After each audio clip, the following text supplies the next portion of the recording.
So our first speaker today is Christopher Belkofer from Mount Mary University. Please come up.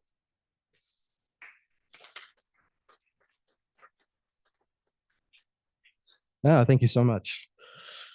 Thank you for having me here today. This is really a true honor and a privilege. My name is Chris Belkofer, and currently I'm the professor in the Mount Mary University Graduate Art Therapy Program in Milwaukee, Wisconsin.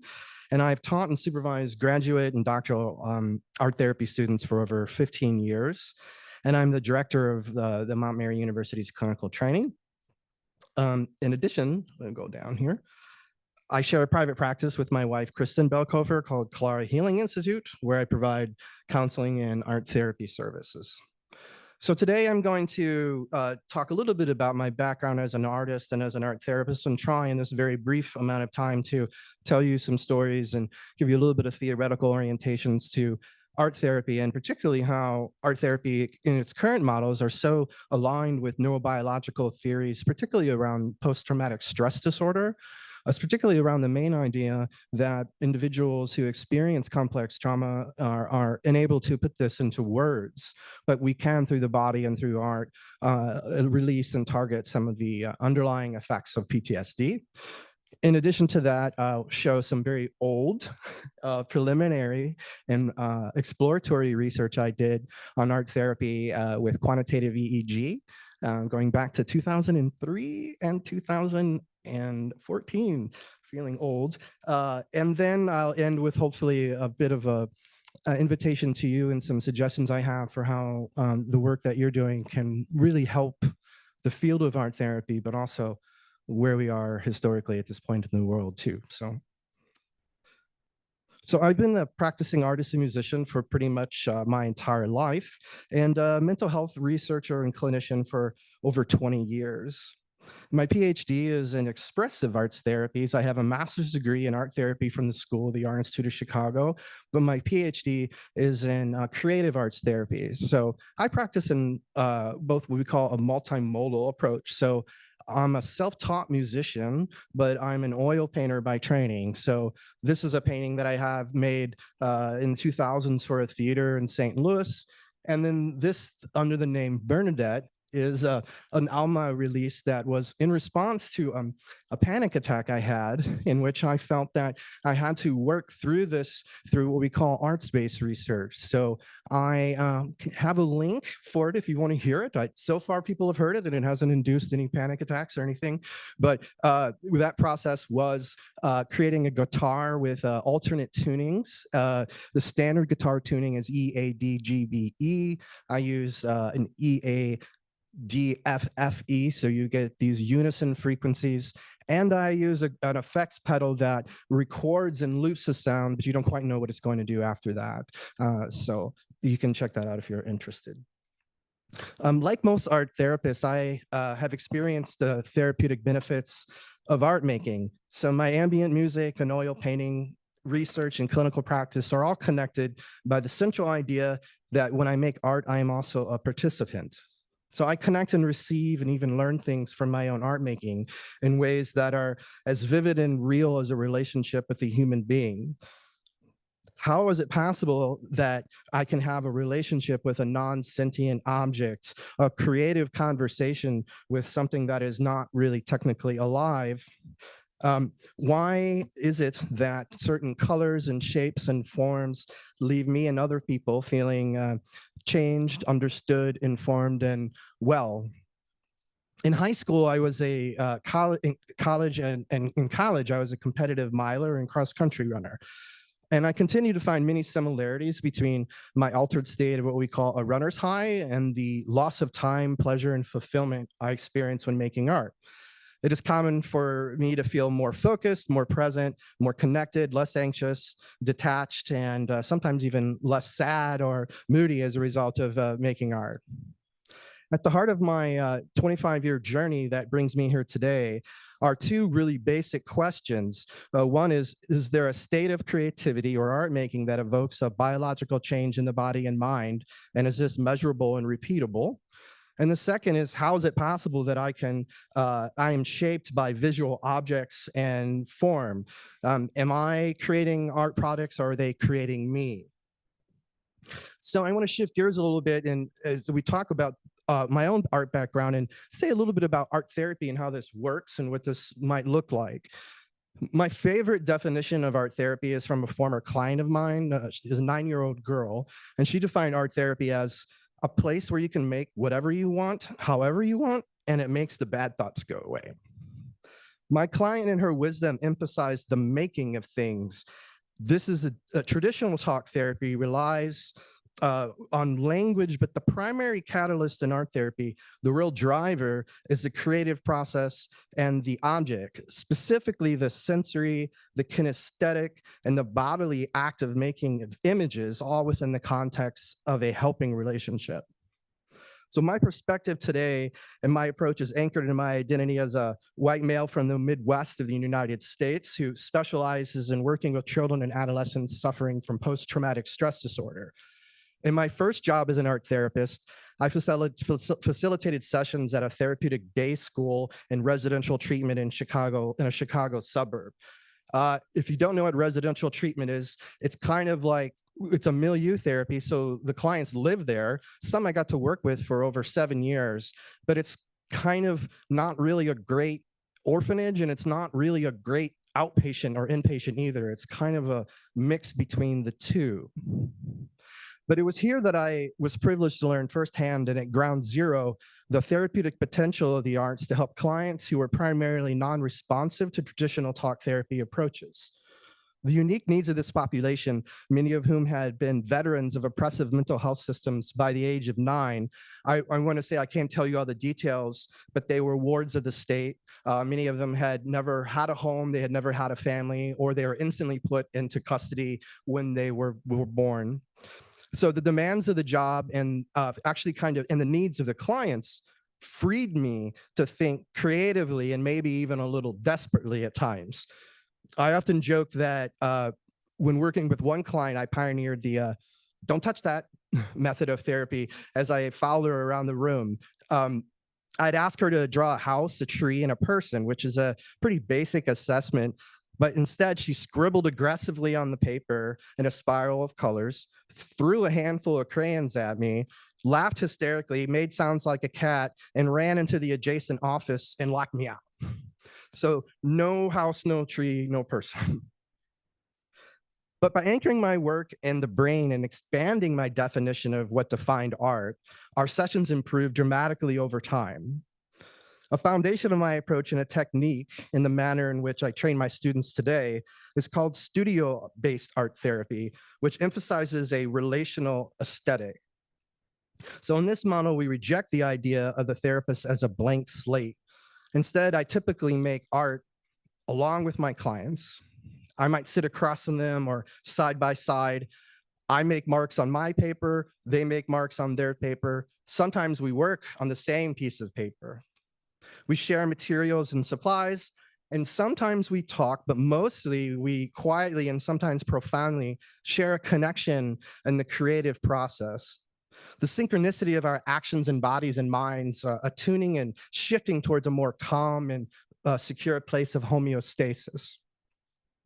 So by emphasizing this phenomenological, embodied, action-oriented, sometimes shared collaborative art making, and rejecting pressures to make fancy verbal interpretations of the art, I found, like many art therapists, that art therapy naturally and effectively aligns with neuroscience and neuroaesthetics, particularly the works of Bruce Perry, Daniel Siegel, Antonio Damasio, Bessel van der Kolk, Zemir Zeki, and others. Again, the impact of PTSD research showing that traumatic memories are are harder to access via language, but by orienting towards the body and through self-regulation, individuals can reclaim their bodies back from the invasive effects of the psychological trauma.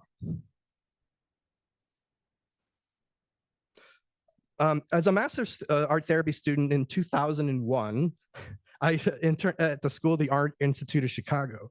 I had the privilege of interning with Dr. Lucas Konopka at his biological psychiatry lab at Heinz Veteran Hospital in Chicago.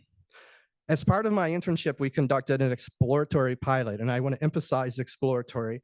There's so many beautiful research designs. I feel like I have a little bit of design envy. I don't know if that's a thing, or statistical power envy, watching all the beautiful studies that have come. That was in 2001. The design was simple. It was a pre and post EEG.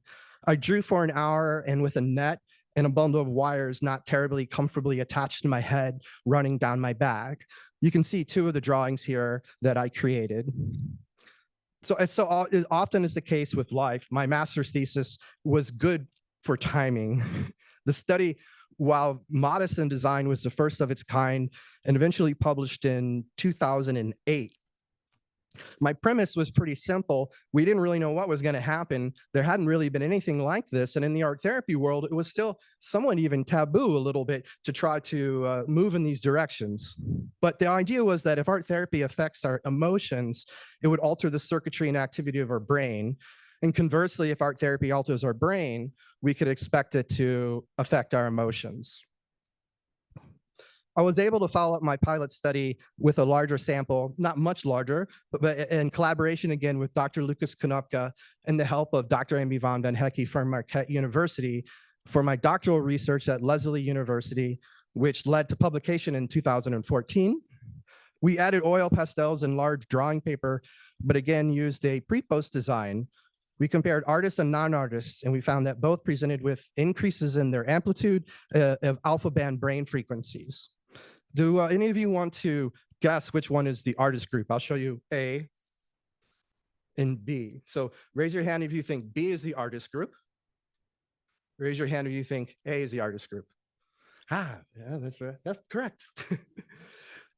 We do have a little bit more time, and so I would like to come back and talk about this more later, because I do want to talk a little bit more about the drawings without having to go over, because I think there are some things that I think would be helpful to elaborate on that were illuminated from doing this that I think could serve some future research too. So we'll keep track with the time there. So what can I offer you today that might be of assistance and help you in your endeavors?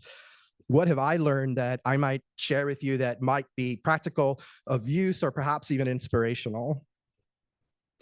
So first of all, art therapy has come a long way, but art therapists are seeking help from neuroscience to communicate and measure the potential therapeutic benefits of what we do.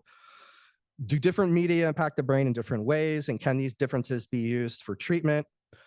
On a broader scale, why is it that in mental health treatment, we don't observe the actual organ, the brain, that we're actually treating? So could brain imaging be used in clinical practice? The clinical research applications of creativity and art in the brain and science are wide open. The embodied elements of the arts can guide clients towards new ways of being and understanding that are felt as well as thought. The arts help the body speak to the mind, often leading not only to long-lasting shifts in how a person feels about the world, but long-lasting shifts about how they actually feel in it. This is a kind of embodied cognition. But we really need more help with this, because art therapy programs in the US are traditionally housed, like my school, at a small women's Catholic institution. Okay? One more minute. So what I ask for you is to say, thank you for the work that you're doing. And I really want to commend the interdisciplinary nature of this conference. I mean, can you believe we're a quarter of a century into a new century? And I've always believed that the therapeutic applications of neuroscience support the division from art and science. And your work here is a total paradigm shift. It's a dream for me to come and see this. It goes back to my undergraduate days at the University of Missouri, where this didn't seem possible to have dancing and such data. So I want to say thank you for working to illuminate the implicit knowledge of creativity and healing. Thank you for bridging the arts and science together. Interdisciplinary work is not always easy. The world needs you, though, and the timing really couldn't be better. So thank you.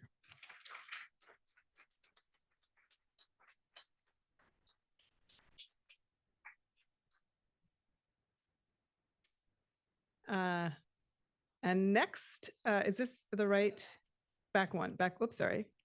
This one? This is the starting slide? Great.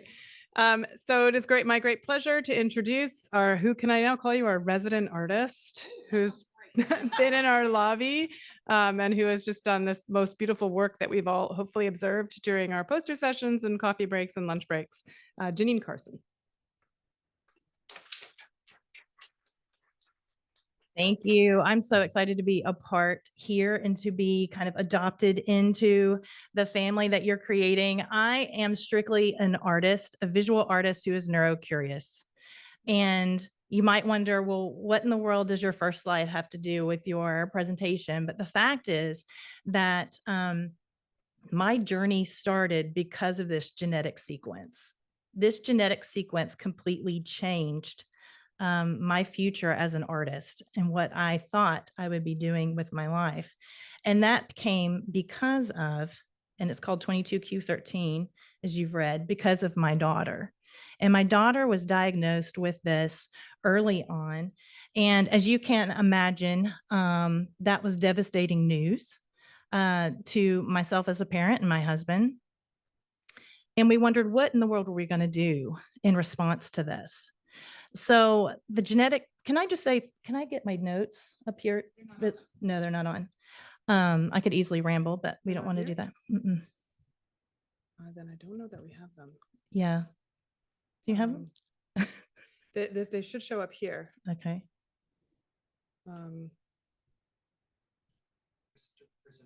It's in presenter view. So yeah, I'm not sure. Okay, well, we'll just wing it. Do you want me to That's bring okay. up a laptop with, do you have it on a presentation on a laptop? Is it there? Okay. That's okay. I can just continue. I can wing it. Anyway, so as I was saying, so this genetic sequence soon began to define my work. And that's because it was my personal response to my daughter's diagnosis. It was first how I was responding in the midst of grief and depression. And I was also trying to wrestle with the unbelievable amount of information that I didn't understand that was now bombarding me. Excuse me. And the only way I knew to do that was to paint. So I started painting and reading articles about research, taking all the information from doctors back home with me and really trying to wrestle with it and figure out what it meant. And at the same time, I was carrying the emotional load as a parent, suddenly a parent advocate for a child who has a very rare genetic disorder. So I didn't have medical providers to answer any questions. Part of our foundation is collaborating with scientists directly because no one really had answers for us as we were encountering these challenges. And as I was doing that, fast forward to a decade, and here I was completely smitten with neuroscience. I didn't expect this to happen. It first started out of necessity. And then after that, as I started looking at neuroimaging and reading articles, and I saw the value of the information that I was consuming, as well as coming into just the reality of how to process and distill this information in a way that I can absorb it, but then recognizing that it was also going to help people beyond just our situation. And that got me more in touch with scientists, as well as medical providers, people in counseling, because they were the ones that were recognizing, as I started exhibiting my artwork, what the subject matter was. Because most people see it as abstract, right? Because they don't have the knowledge of neuroanatomy, and they just come up and they say, oh, this is just a very interesting abstract piece. And I say, well, actually, it's quite a blend of art. It's a fusion of art and science and research and advocacy. That's how I define my work now. But that has definitely pushed me into circles with scientists and researchers that I didn't expect. But the more I spend time with people like you, the more I realize we're really not that different. Both artists and scientists are in the business of showing and telling, as this quote says. Its goodness emerges as a function of being seen and experienced. And the more I spend time with scientists, I recognize that we're both curious. We're both really inquisitive. We both want to get down to understand and to recognize and witness breakthrough in discovery. And we're both generative by nature. And there are things that we take note of that maybe others do not. And so what would it look like if we were to really collaborate more closely together? So that is something I've been analyzing and thinking about the creative process. I'm certainly familiar with the artistic creative process. And now that I've been observing and working alongside and collaborating with scientists, I'm beginning to observe some of yours and realizing that that it might resonate a little bit with you. So as an artist, I enter into this first stage of perception, which is when it's all about your senses. You're seeing, you're hearing, and you're becoming aware of something. And you're trying to just consider something new, or start to just percolate some of your ideas about something that you have noticed and you're sensitive in your senses. And for me, going back to perception, actually, though, that first stage for me was coming to terms with the fact that new experience was that I had a child with a rare genetic disorder that had no idea what to do. And my perception was just begin to listen more carefully, gather my knowledge that I could from all the appointments that I was going to and the professionals that I was interacting with. But then what was I going to do with all that information? So that then led me into this stage of discovery. So as an artist, I would bring that back to my studio and I would start just working through the amount of information that they had. And then as an artist, I cannot divorce the fact that I'm an expressionist, and the way I feel about that information is also going to come out in my work. And I decided to embrace that. So discovery then is encountering or gaining knowledge of something unexpectedly during that search. And that's what was happening to me. I was becoming just so enamored by what I was learning about neurons and neuroplasticity and neurogenesis. Not only was this fascinating information, but it was giving me hope as a parent that perhaps our situation wouldn't always be the same, and that there is an element of positivity that could come out of me knowing this knowledge and knowing how to harness it and what to do with it in the practical sense. So this was the inception of creative ideas for me and direction at the same time. And I was making these discoveries. So, like I said, that was my first discovery, recognizing that, wow, neuroplasticity and neurogenesis, this is really something that takes place. The average person doesn't know about this. Why not? We should share this information.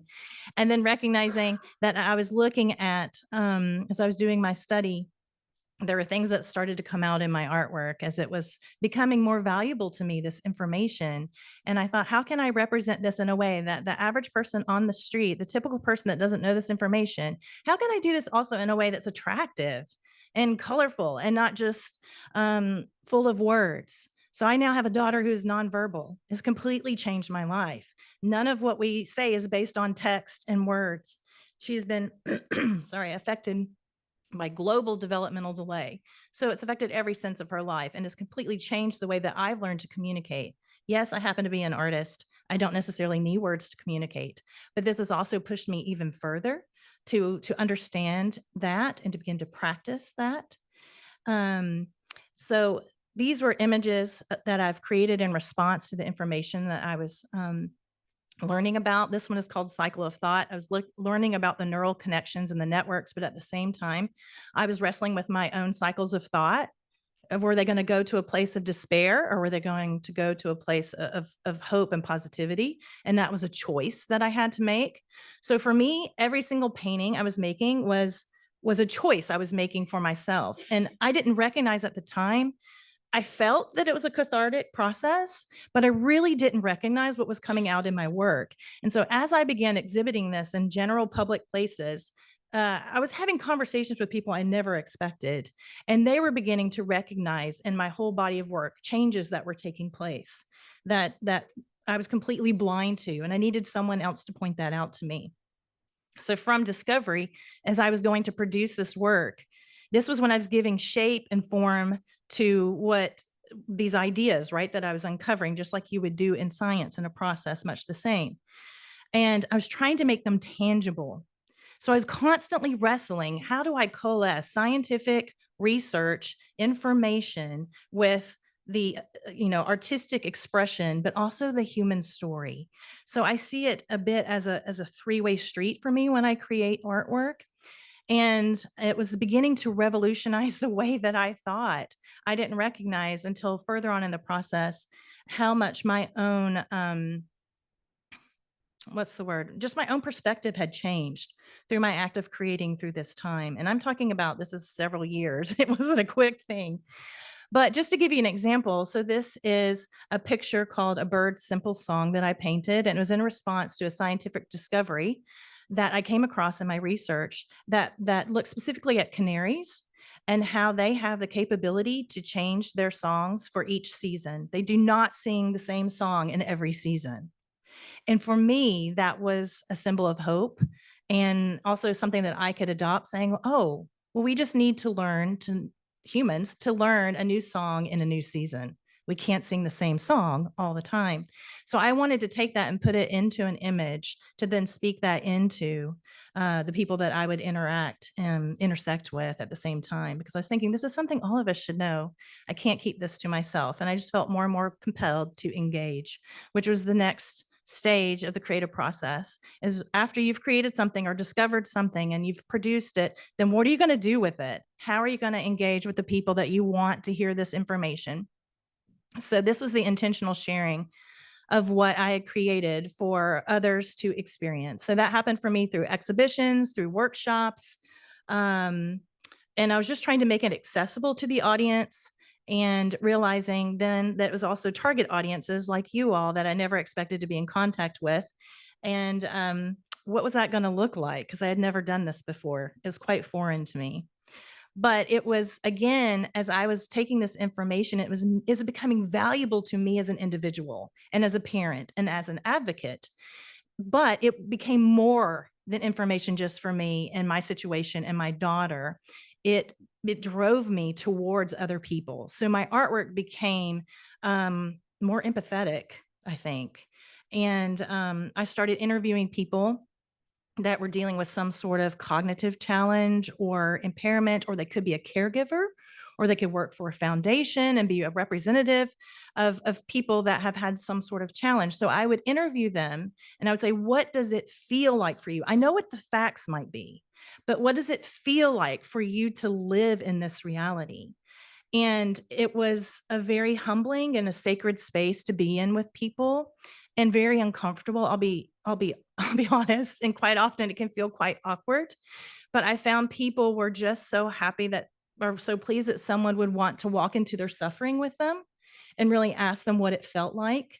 And then I would take that information that they shared with me, and with their blessing or approval, I would create a piece of artwork and either gift it back to them, or if they rather, I would use it as a piece to advocate for them in spaces like this. Or I started going to conferences where there were researchers and scientists who needed more or craved a better connection to those that were living the realities that they needed, in a sense, a bridge builder. And I thought, as an artist, that is a way I think I could contribute, or I'd at least like to try. And this is what has led me into now seeking more intentionally collaborations with scientists and researchers, and recognizing that the information educates me, and what I hope I can offer as an artist is distilling that down into and giving it some more emotional content to connect it to someone else that really needs to be encouraged, see or hear or understand that bit of information at the same time. So as you see here, this is Dr. Kimberly Fiok. She is a researcher in pathology, and she was the first person I reached out to. And I had met her at a neuroscience conference. And I said, what would you think if we collaborated together? I have no idea how it's going to turn out, but if you want to send me some of your images, your stains, your microscopic investments, I will respond to them. As I'm a traditional painter, I'm sorry, I don't use AI or anything like that. We're still, kind of awkward friends. But maybe in the future, I will use it more. A lot of what I do is I Google images, I read articles that scientists send me, and I just try to respond to it in just the most human way I can, and that's through art. So she gave her images. I responded in acrylic paint and canvas, and hung these up in a gallery in Atlanta, Georgia, where I live, and was pleasantly surprised by the interest people had. not only in the science, but also in the human stories that they represented. And both she and I were, I don't know, it was just a learning experience for both of us, realizing in some ways we needed each other to help connect what we were doing to serve the population that we were had our eyes on. And then in this last year, I had the first opportunity to go to the University of Manchester and work in their biomed department as an artist in residence in their scientific lab. I spent a month chasing scientists around their various lab experiments, and they would let me look over their shoulder. And then I would go back to a little corner in the scientific lab that they let me make my studio and try to respond. And then we put on an event to celebrate our collaboration. And we were pleasantly surprised how many people came and how many people engaged the scientists as well as were interested in just the artwork by nature, the means by which the information was put out into the public. And that was something that, again, just continues to educate me on the importance of this and the potential for this type of collaboration. So I just want to leave you with this image. It's called Hemispheres in Bloom. It's a diptych that I painted. And in the beginning, when my daughter was diagnosed, to be honest, here, I had no idea what the corpus callosum was. I'm so sorry if that offends anyone. But early on, I had no idea until it was out of necessity. I needed to learn what it is. And at that point, I had this painting in my mind. And so here we are a decade later. And here's the corpus callosum, and it spans the in-between, right? It brings together the left and the right hemispheres. And what I love about it is that we're meant to be whole brain people, not just left or right brained. And as my daughter has a thin corpus callosum, this has been a painting that I did in hope that through a nurturing environment, through my advocacy, through engagement with the people around her and her community, that situation could be changed, right? The brain can do all kinds of things. It's so amazing that it is not static. But it takes the power of those around us and in community to together make a difference. So what I want to say is within that integration of the left and the right, we are meant to flourish. And that's what I hope my art speaks to, the fact that also as we collaborate, we can flourish as well. So that's all. Thanks.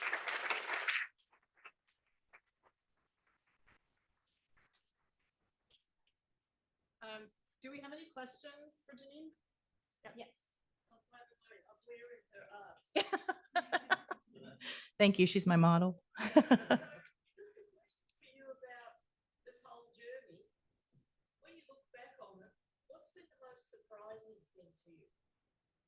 Ending up somewhere like here. Really? I had no interest in science, really. I mean, I've always been interested in nature. From an artistic point of view, I do have a curiosity about things in general. But I've also been pleasantly surprised by being welcomed into these spaces. I think there's a misunderstanding that scientific events are quite, they can be perceived as quite intimidating. And I will say, when I first stepped into those, the first question I was asked is like, where'd you get your PhD? And I was like, I don't have one. I'm an artist. I'm here, out of the joy of hoping to meet and mingle with you and learn from you. So I've been pleasantly surprised by that. So thank you. Well, thank you again so much for sharing your art with us.